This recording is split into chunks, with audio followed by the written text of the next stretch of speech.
Hello friends, आपका again से मेरी क्लास में। कल मैं आपको पढ़ा रहा था वर्ब। आज वर्ब की क्लास 2 है। कल मैंने आपको कैन और कुड का पढ़ाया था। आज मेयर माइट मस्ट से शुरू करेंगे। तो शुरू करते हैं रूल 1 से। इसमें भी कुछ रूल होते हैं। रूल 1 क्या है इसका? मे। मे क्या करता है? मे शोज पॉसिबिलिटीज़।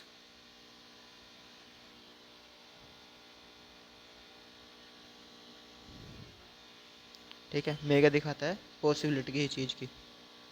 जैसे कि example, it may rain tonight. To night,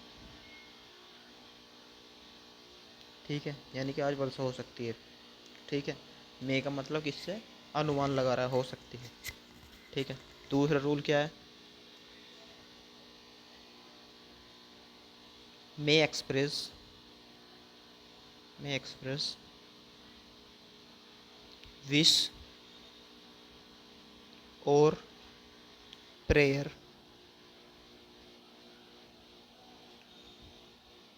in an optative system. System system sorry, जल्दी नहीं, सिस्टम नहीं, सेंटेंस।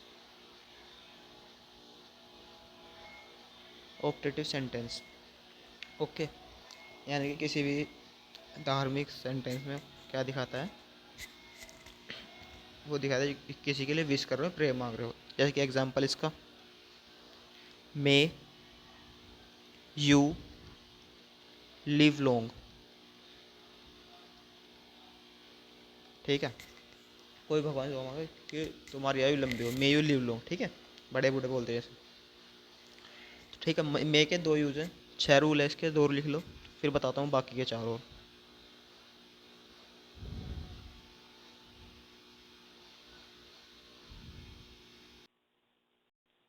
देखो रूल थर्ड।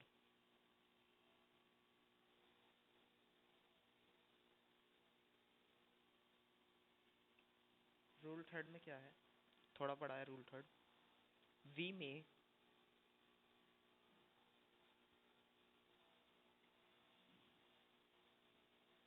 एक मिनट, वी यूज में इन सबऑर्डिनेट क्लोज। ठीक है, क्लोज होता है क्लोज 1 क्लोज 2। ठीक है, इफ प्रिंसिपल क्लोज यानी कि स्टार्टिंग वाला principal clause is in present. Present, अगर प्रिंसिपल क्लोज प्रेजेंट में हो एंड सबऑर्डिनेट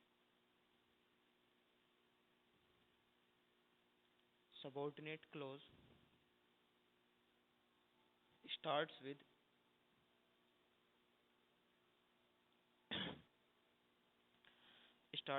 डेट। डेट से स्टार्ट हो या सो डेट से। ठीक है, इस ऑर्डर में हो या फिर इन ऑर्डर डेट से हो। ठीक है, किसी भी ऑर्डर में सेंटेंस हो। And the subordinate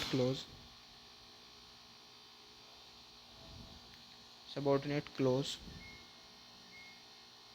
denotes a purpose.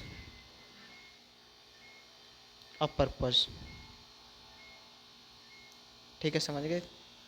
यानी कि क्लोज होता है क्लोज 1 क्लोज 2 अगर प्रिंसिपल क्लोज प्रेजेंट टेंस में हो। ठीक है, प्रिंसिपल क्लोज प्रेजेंट टेंस में हो और सबऑर्डिनेट क्लोज किससे शुरू हो? डैट से, सो डैट से, इन ऑर्डर से। और वो पूरा क्लोज क्या दिखा रहा हो? पर्पस दिखा रहा हो। ठीक है, तो उसमें क्या होता है? मे यूज़ होता है। जैसे कि एग्जांपल समझाता हूँ पूरा चीज़ ये। इसका एग्जांपल जैसे कि, हाँ, we eat so that we may live. देखो, वी ईट क्या है? एक्शन। ठीक है। प्रेजेंट में सो डैट, सो डैट मैंने बताया था, इन ऑर्डर डैट, ठीक है, सो डैट शुरू हो रहा है। और वी मे यानी कि कारण है, रीज़न। तो हम खाना क्यों खाते हैं? जीने के लिए। ओके। तो इस तरीके से होता है कि अगर पहला उसमें हो प्रेजेंट में, और फिर सो डैट से स्टार्ट हो और किसी रीज़न के लिए हो, ठीक है। यानी कि इसमें एग्जांपल क्या है, we eat so that we may live, ठीक है। हम खाना इसलिए खाते हैं ताकि हम जिए। ओके, इसे देख लो एक बार, फिर समझाता हूँ अगला रूल। रूल 4, रूल 4 है माइट का। देखो, मे क्या दिखाता है? पॉसिबिलिटी। माइट क्या दिखाता है? Less possibility. Might shows less possibility, possibility, ठीक है। माइट क्या दिखाता है? Less possibility. ओके। बट मे क्या दिखाता है? मैं ऐसा नहीं कि मैं ज़्यादा दिखाता हूँ, मे शोज ओनली पॉसिबिलिटी। इसमें फ़र्क क्या है? नाइदर लो, नाइदर लो नोर हाई, ना तो ज़्यादा ना कम, ना कम ना ज़्यादा, ठीक है। माइट क्या दिखाता है? कम पॉसिबिलिटी। मे क्या दिखाता है? ओनली पॉसिबिलिटी, ना ज़्यादा ना कम, ठीक है। तो ऐसे नहीं कह सकते कि मे ज़्यादा पॉसिबिलिटी दिखाता है, माइट कम दिखाता है। बस ये है कि माइट कम दिखाता है, मे ज़्यादा कम कैसे दे सकता है। एग्जाम्पल इसका देखो माइट का, he might,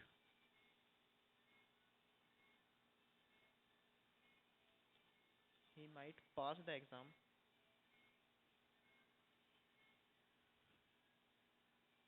pass the exam, but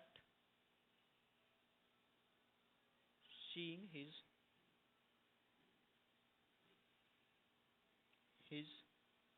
intelligence,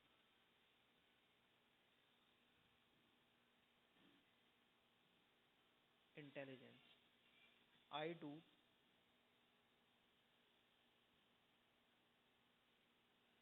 not have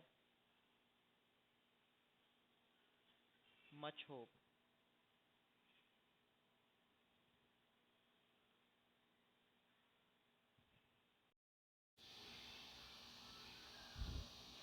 ठीक है। मतलब क्या है कि वो एग्ज़ाम पास तो कर सकता है, पर उसकी बुद्धिमत्ता देखने के हिसाब से मुझे कोई होप नहीं है उससे, ठीक है। तो यानी कि कम पॉसिबिलिटी दिखा रहा है कि कम पॉसिबिलिटी है, ठीक है, उसे ज़्यादा होप नहीं है। ओके। रूल 4 यानी कि माइट क्या दिखाता है? Less possibility. रूल 5 क्या है भाई? मस्ट शो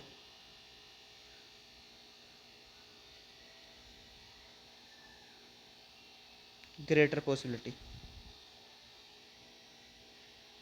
पॉसिबिलिटी, ठीक है। क्या पढ़ा था स्टार्टिंग में? मे क्या दिखाता है? Only possibility. माइट क्या दिखाता है? Less possibility. लेकिन मस्ट क्या दिखाता है? ग्रेटर पॉसिबिलिटी, ठीक है। तीनों समझ गए। इसका एग्जांपल देखो, he stage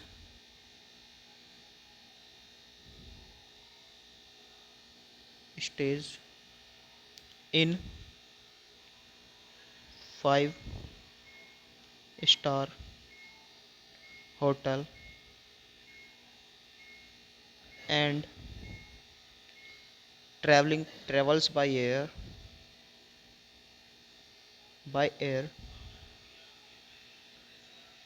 he must be rich।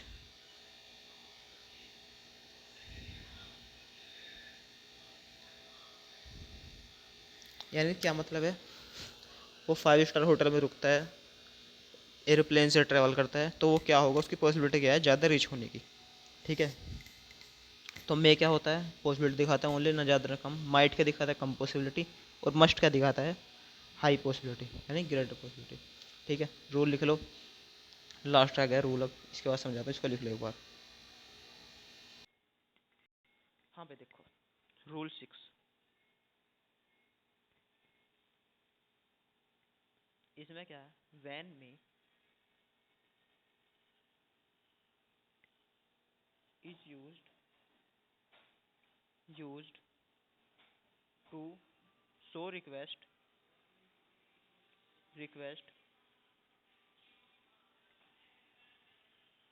जब मैं क्या दिखाता है रिक्वेस्ट शो करने के लिए, एक मिनट। हाँ तो क्या बता रहा था, जब माइट क्या दिखाता है रिक्वेस्ट विद रेस्पेक्ट और टू स्पीक अरे स्पीक नहीं seek, to seek permission,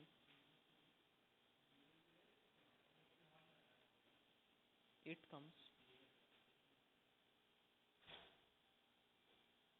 comes in interrogative form.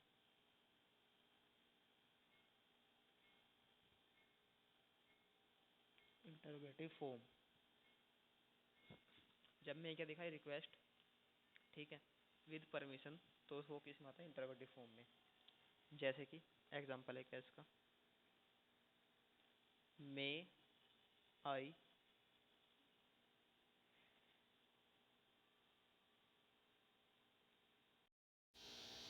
क्या है, मे आई कम इन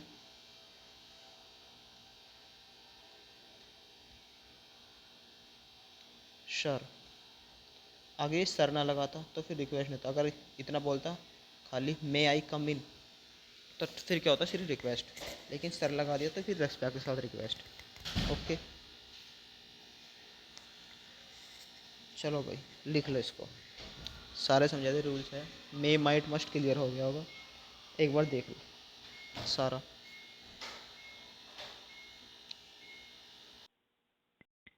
हाँ तो भाई नया टॉपिक है हमारा सेल और विल, ठीक है। इसका रूल नंबर 1 है क्या, सेल इज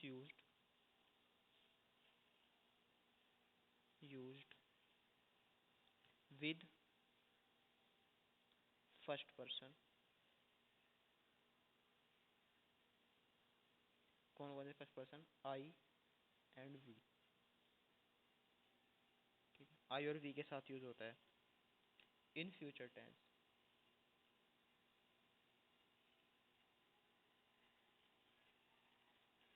ठीक है। All the other person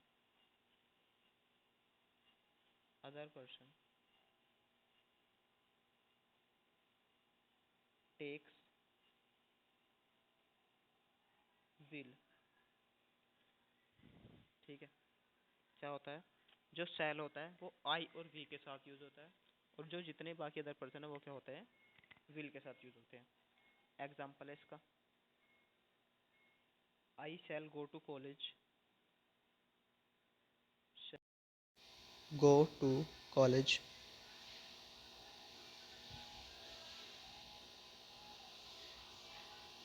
and he will come with me। ठीक है, एक सेंटेंस दोनों पता चल गए, आई के साथ सेल और ही के साथ विल। ठीक है, देख लो एक बार इसका एक नोट पॉइंट लिखना। In modern English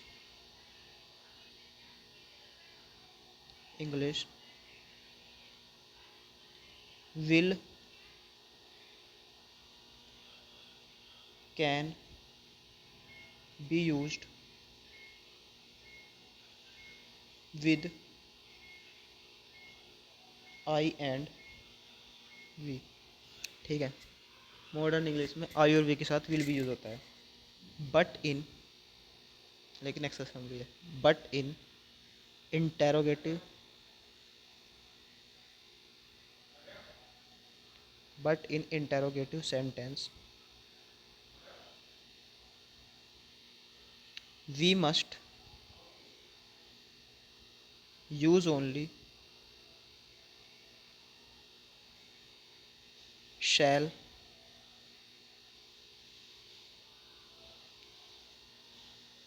with I and we. ठीक है, मॉडर्न इंग्लिश में क्या होता है, आई और वी के साथ विल भी यूज होता है, बट इंटरोगेटिव में नहीं होगा। इंटरोगेटिव में वही सेम रूल रहेगा कि शैल ही यूज होगा आई और वी के साथ। ठीक है, इसको लिख लो, फिर इसका एग्जांपल बताता हूँ एक बार बढ़िया सा। लिख लो इसको जल्दी से एक बार।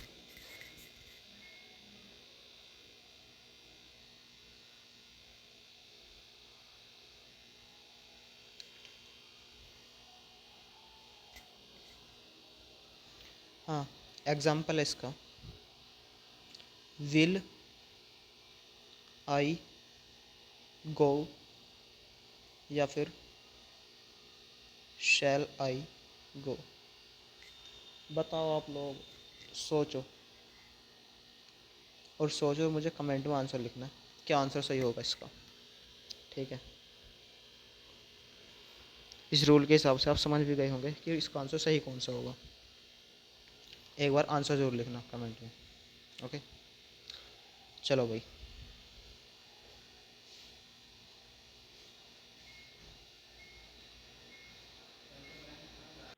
हाँ तो भाई, सोच के आंसर कमेंट कर देना। अब मैं आपको एक नोट पॉइंट बताता हूँ इसका। If two action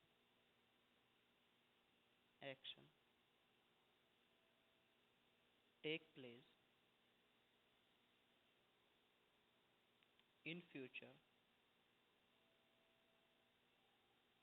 one after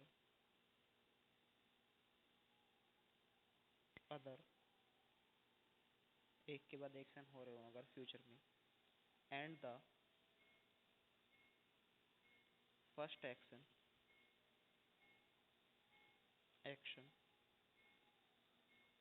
depends on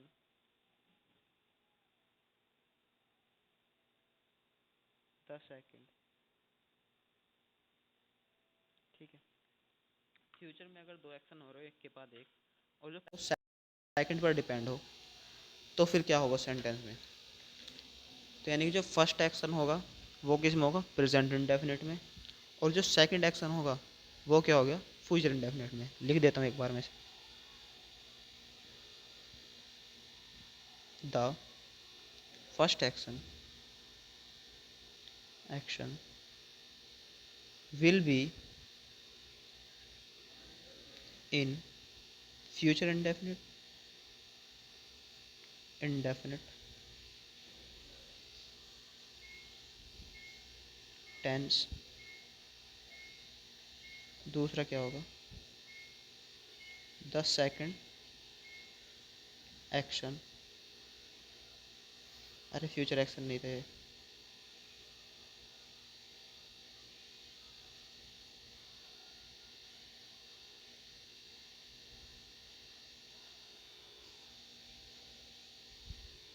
present. ठीक है, present second action will be in future indefinite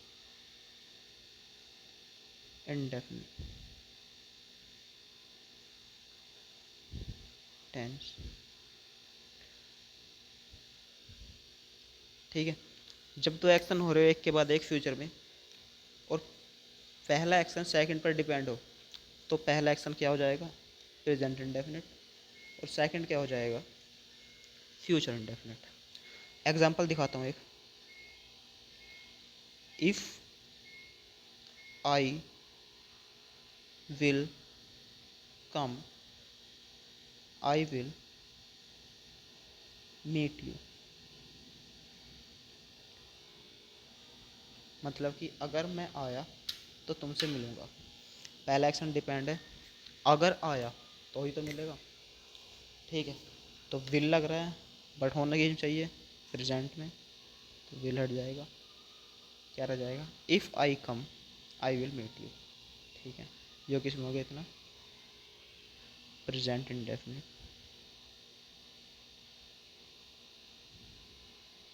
और ये किस में है, फ्यूचर इंडेफिनिट।